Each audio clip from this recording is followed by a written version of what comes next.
To all the people all around the world. Ooh la la la la la la la la la la la la la. Hello, everybody! Hello! Welcome, welcome. We are here again to chat about our favorite topics. Yes. Inner child, inner critic, creativity, self-expression. And today we're going to talk about a topic that I'm experiencing on myself just today because it looks like every time we choose a topic, then the day we record the video, something happens inside of me or in my life that kind of like feeds the idea of the video. So it's just magic, the magic universe. Hello, Sarah. How are you? Hello, Trinity. I'm good. And it's also a very dear topic to me as well, the one from today. And we threw it out there at the end of the previous video. So I'm very excited about this talk. Yes. Yeah, we're going to talk about a very, very important topic for the both of us. Yes. Being in the body versus being in the mind, which are two completely different life experiences. Sure. And they are really, really affected by shame, because shame is that emotion that kind of makes us run away from the body because we don't want to feel that shame. No. We don't want to be in the body feeling the shame. We don't feel safe to be in the body. That's why we go in the head. As we were saying in the last video, we live in a very heady society. We don't live in a grounded society. We have an unhealthy relationship with our bodies. Obsession or rejection, there are two big extremes around our bodies. And this is really a big piece of what makes us run away from our self-expression, because our self-expression has to go through the body, has to come through the body, and that's where it comes from. And we both discovered that while we went through and while we are still going through our own healing journey, especially with creativity. Unlocking our own creative gifts meant coming back to the body. It was necessary. There was no way we could express ourselves. We could re-find that spark that was there since we were kids if we weren't going to work with our body. Because what we said last time, the inner child lives in the body. The inner critic lives in the head, So that's the big difference, being in the body and being in the mind. It's living from a place of present moment, spontaneity, vitality, the inner child, expression, creativity, and living in a place of fear, of future, of anxiety, of shame, which is the inner critic. And every time, we get kind of like, brought away from the present moment by the inner critic, the story that the inner critic tells about ourselves. We are running away from the present moment, and we are so running away from the body, because being in the body means being in the present moment. And that's where our creativity ignites. That fire we were talking about is in the present moment. We can only listen to the fire if we immerse ourselves in the present moment. And the best way to immerse ourselves in the present moment is by being in the body. That's why we like so much to work with the body, with practices that makes us come back to the body, because dancing, singing, acting, they're not really heady things.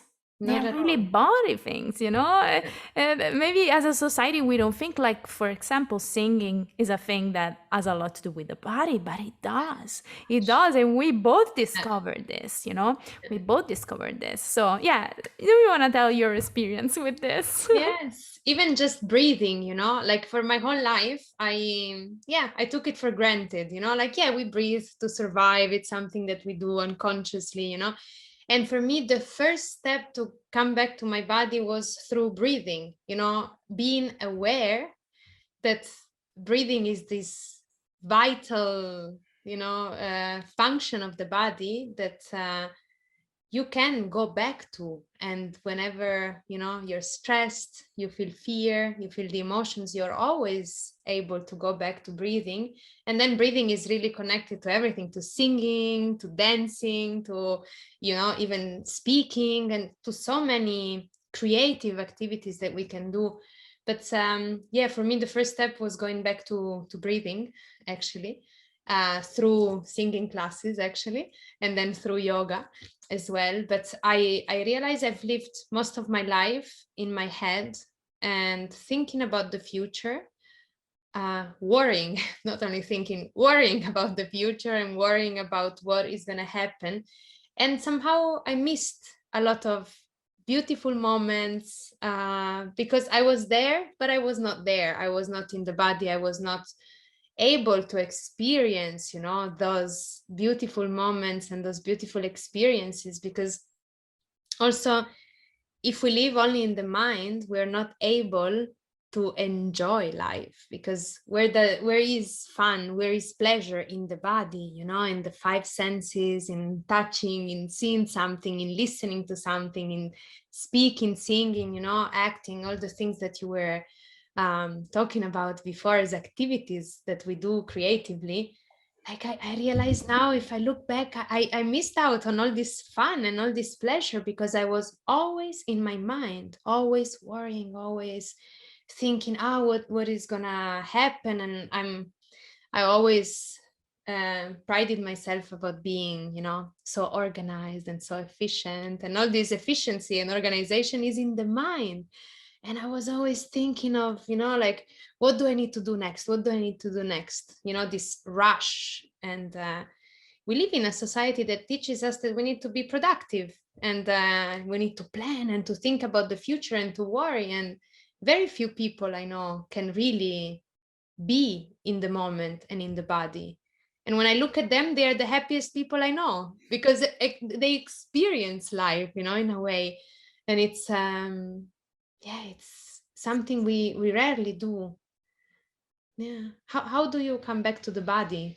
Because for me it was through breathing, but yeah, I'm curious how Yeah, do you it's go back to amazing the that you body? mentioned breathing actually, because it's truly the first and most important thing that makes us come back to the body, because it gives us that feeling of safety. And safety is exactly what makes us run away from the body. When we feel unsafe in the present moment, when we feel fear, anxiety, scarcity, we run away from the body. And we cut off from the five senses, from the breath. So we have an irregular breath. We breathe in more than we breathe out. So the breath is such a big signal. The way we breathe is such a big signal of the way we live or not live in the body. So yeah, when you don't feel safe, the first thing, just breathe. That's what makes us come back to the body and feel safe again, because this is really a journey back to feeling safe in the body. That's what it is. Healing shame means a journey back to feeling safe in the body. And for me, it's been through singing and dancing, which require breathing for sure. So yes, it required a lot of breathing and realizing that I wasn't breathing properly. And I still, I tend to breathe in more than I breathe out. So it's kind of like my body's hyper, too much air. So, and it's beautiful because the breath is super connected with the heart chakra. And the more we breathe properly, the more the heart chakra opens, and the more the energy can then go to the throat chakra, which is the place of singing and putting our creativity out in the world. So it's so connected. Like the breath is really like what supports what can come out, the truth of what can come out in the world. But yeah, for me, coming back to the present moment has been through the activities that I used to do when I was a kid. And I used to do them by feeling, just enjoying, just by feeling what I was doing in the present moment. So for me, it's been really coming back to that feeling that you were talking about, the enjoying pleasure, feeling pleasure in your body while you do that. Because I discovered that actually I can feel pleasure in my body when I sing and when I dance, which was something that when I was a kid was just normal. I wasn't even questioning it. That's why kids do the things they do, because it's pleasurable to be in the body, to feel the body. But then we start seeing those activities from a heady perspective. Yeah. We start seeing singing from a very heady perspective, also in the way it's taught, the way it's seen, you know, always like the performance, the outcome, the future. Dancing, the same, you know, we don't see anymore those things as just enjoying, you know, being in the body, feeling, expressing. We see them in a different lens, which is not negative, it's not bad, it's just that it's just too much. It's like to an extreme, you know.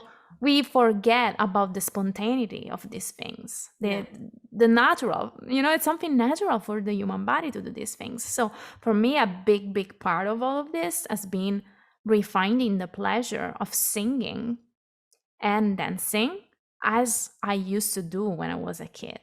Because for me, at some point, it stopped being pleasurable. It stopped. It wasn't pleasurable anymore to sing.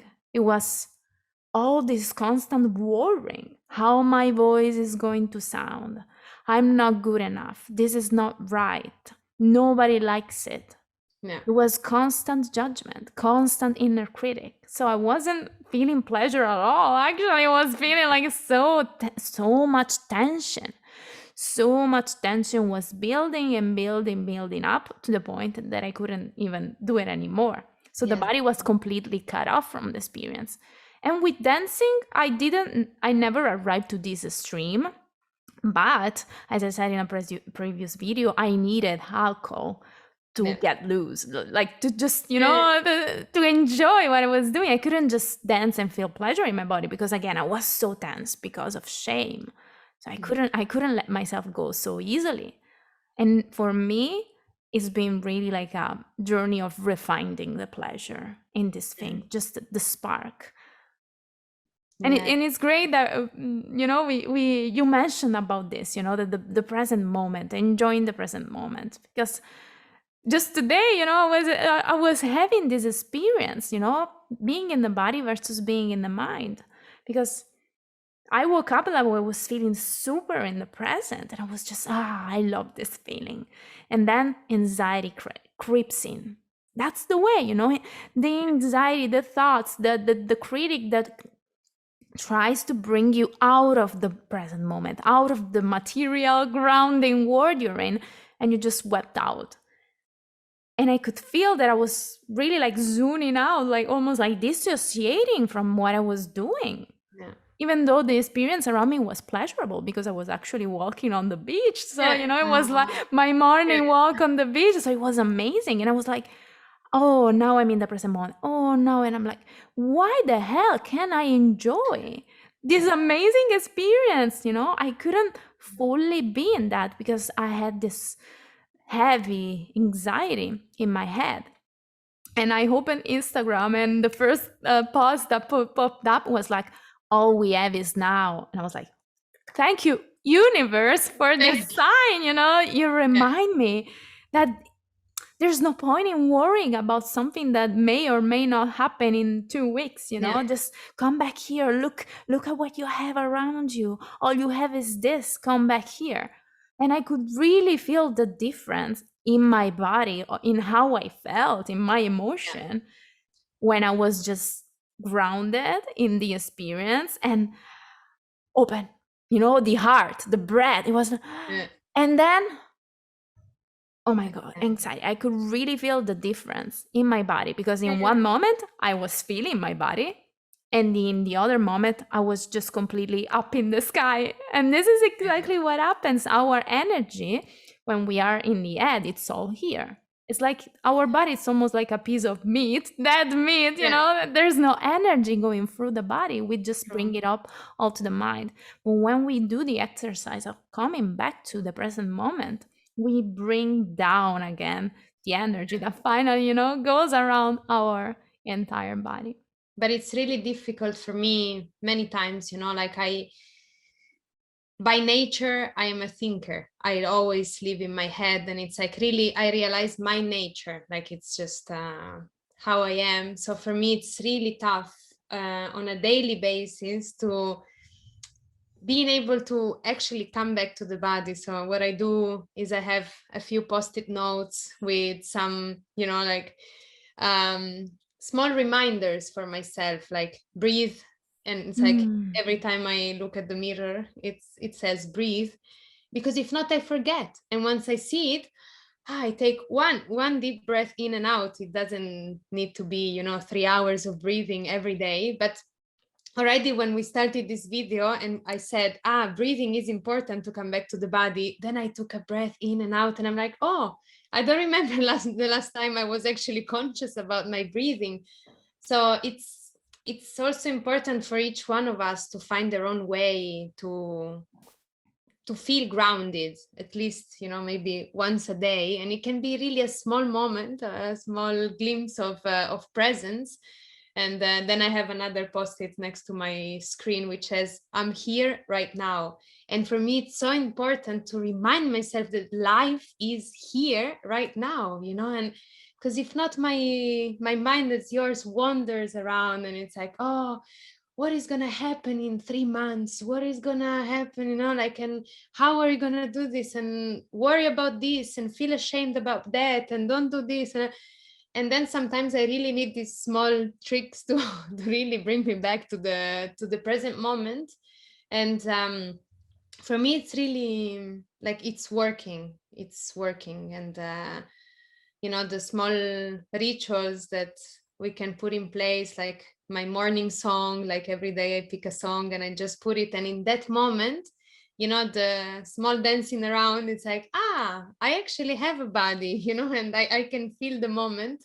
So it's really important for each one of us to find their own way to come back to the body. And for both of us, it's also been a lot of around singing, because singing is, we always think it's just, the technique and the way you like the note sounds and the pitch and stuff. But it's like sometimes after a singing class, I had a bit of pain in my back and in my belly, because you really sing with your whole body. And the more grounded you are, the more, connected to the earth and to the present you are, the more you can really feel the power of your voice. And this can apply to anything. The more connected you are in the present moment and grounded, like the more,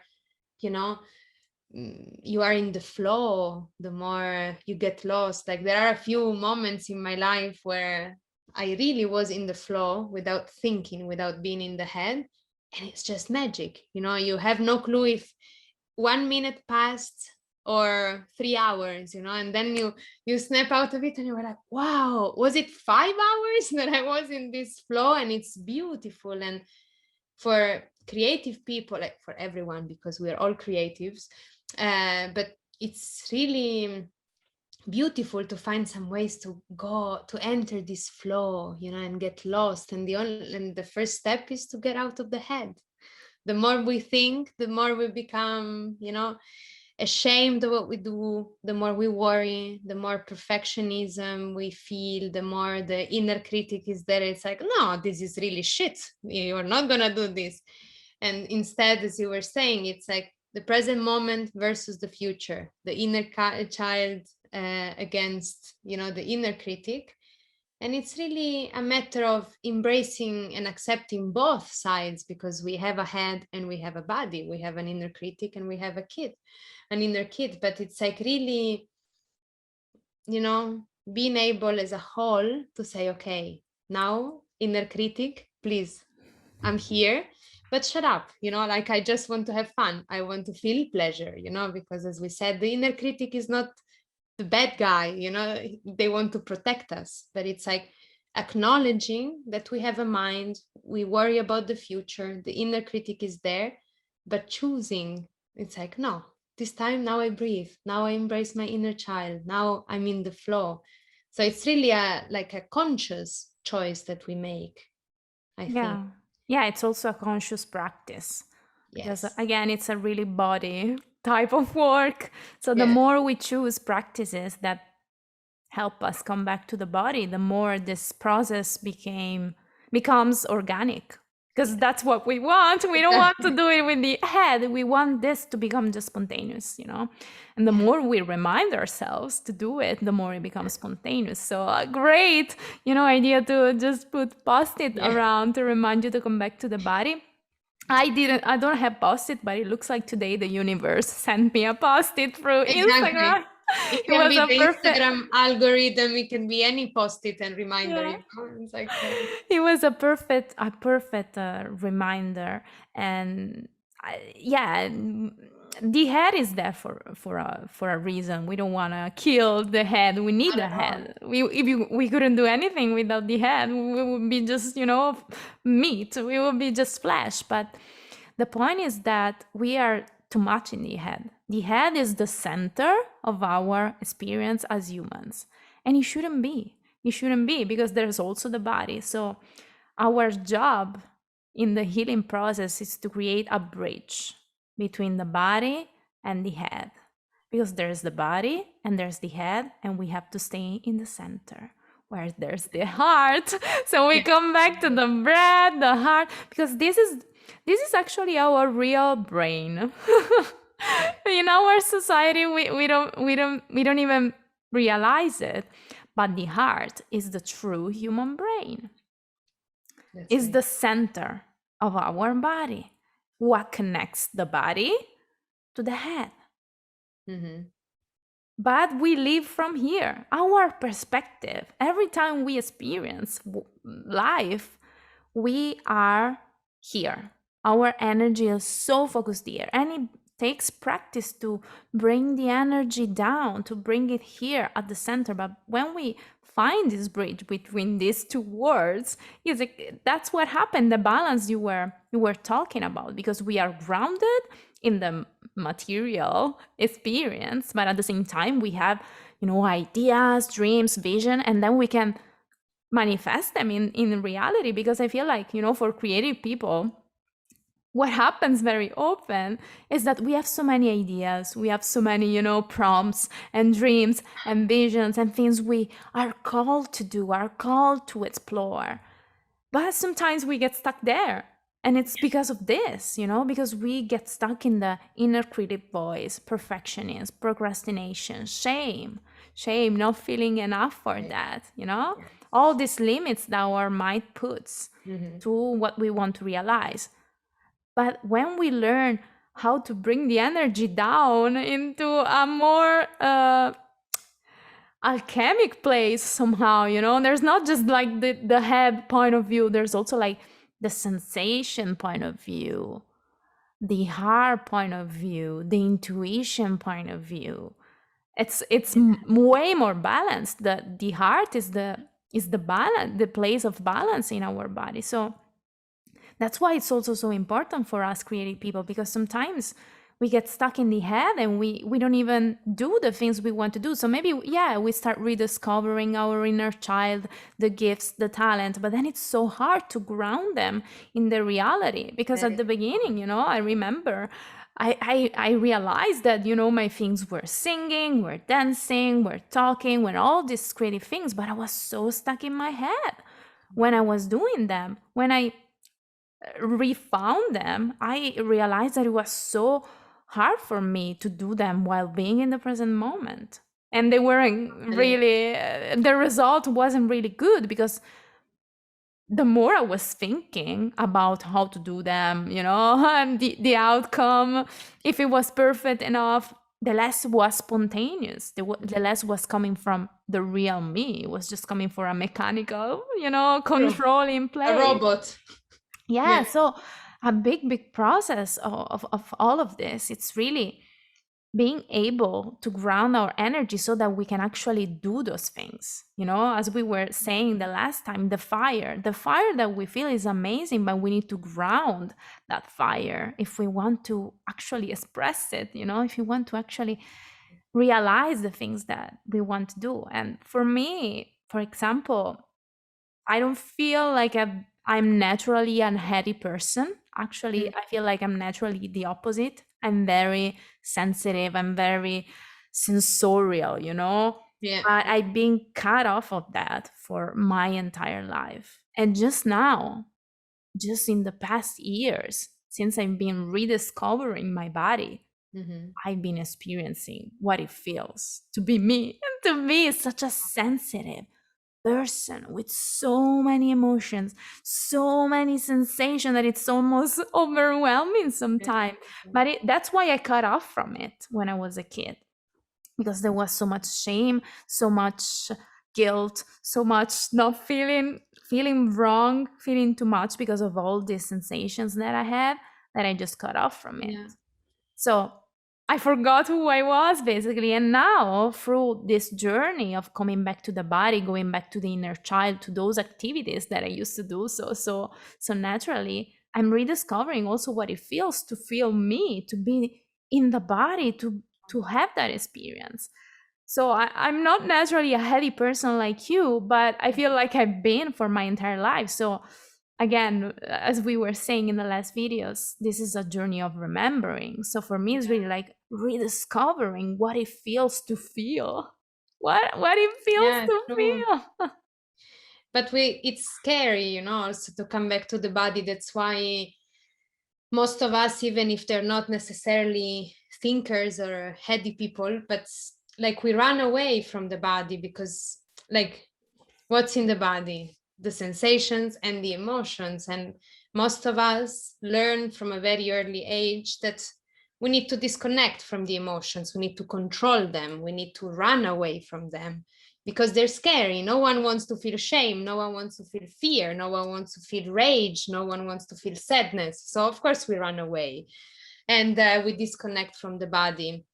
And we are conditioned by the society to only value whatever it's in the head, and you know, to consider those emotions as negative, as unnecessary in the human experience. But we, as we were saying, you know, courage comes from doing something and showing, improving to yourself that you can survive. And once we start step by step, little by little, going back to the body and accepting and embracing some emotions, and we see, okay, I can feel shame, I can feel fear, I can feel emptiness, loneliness, sadness, rage, and still survive, then the more we do it, the more we're strong enough to say, okay, what's in the body today? Okay, anger. Okay, I'm here, you know, for this anger.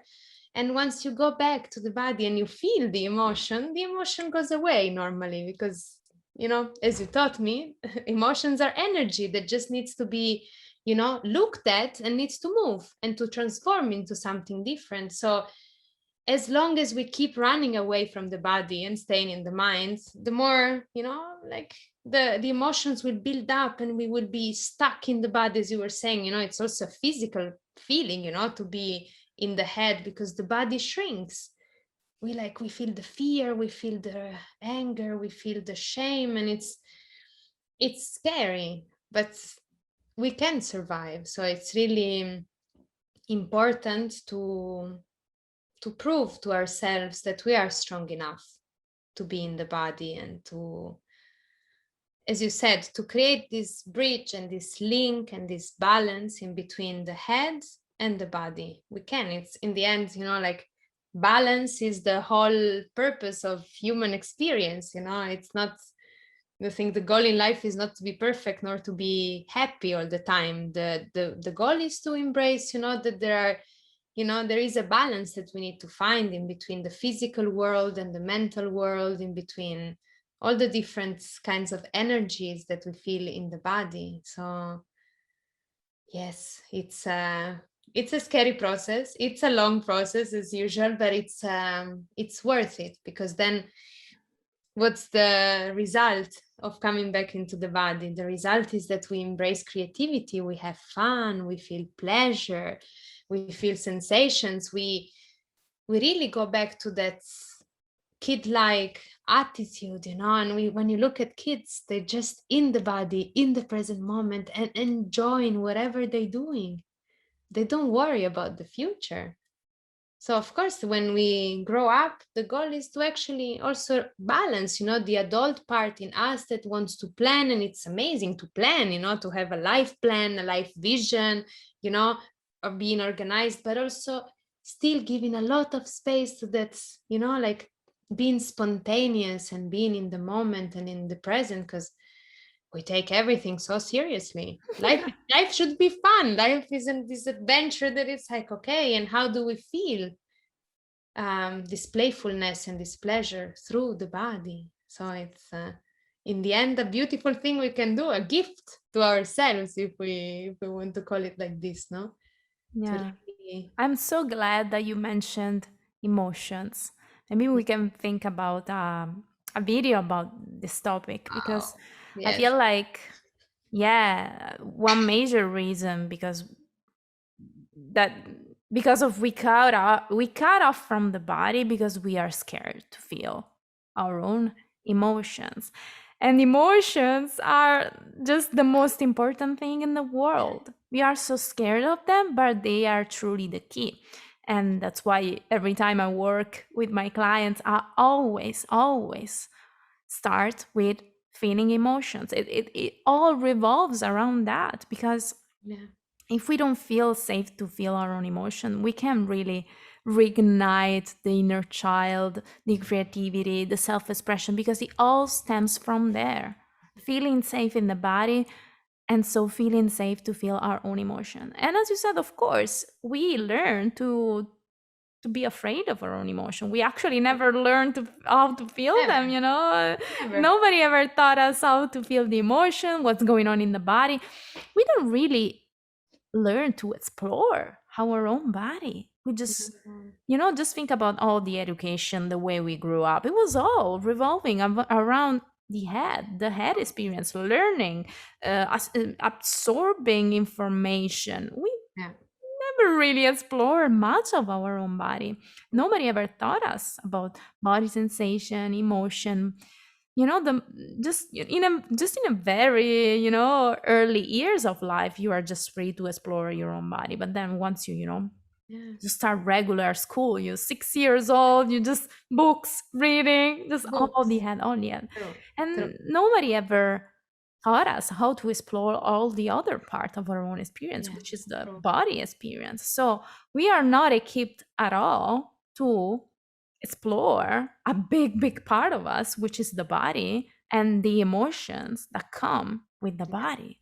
And they are so important. They are such a key to our own healing experience, self-expression experience. And as you said, once we start to learn how to feel safe in the body when we feel unpleasant emotion, such magic, because we learn to transmute those emotions into fuel, that fire we were talking about.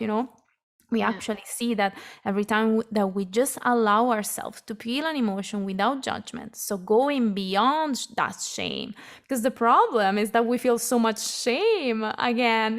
Shame is the key here. We feel so much shame in feeling that emotion because we feel that is wrong.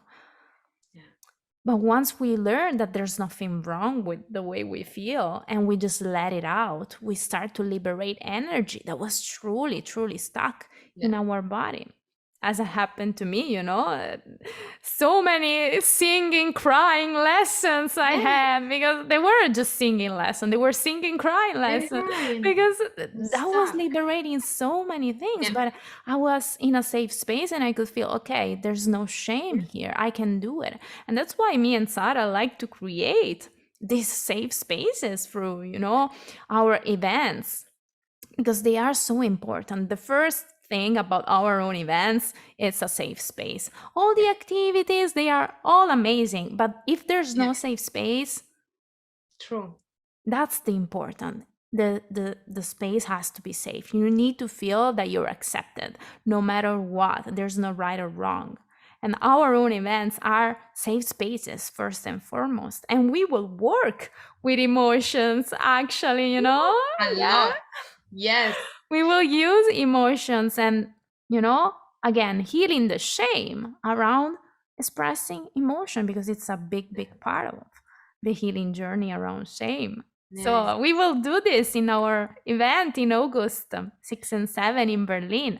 It's called Let's Play with Shame, because why so serious? So exactly. we want to make it fun, but we also want to make it fun and safe to be fun, you know? So Yes. we want to refine that joy of exploring what we feel.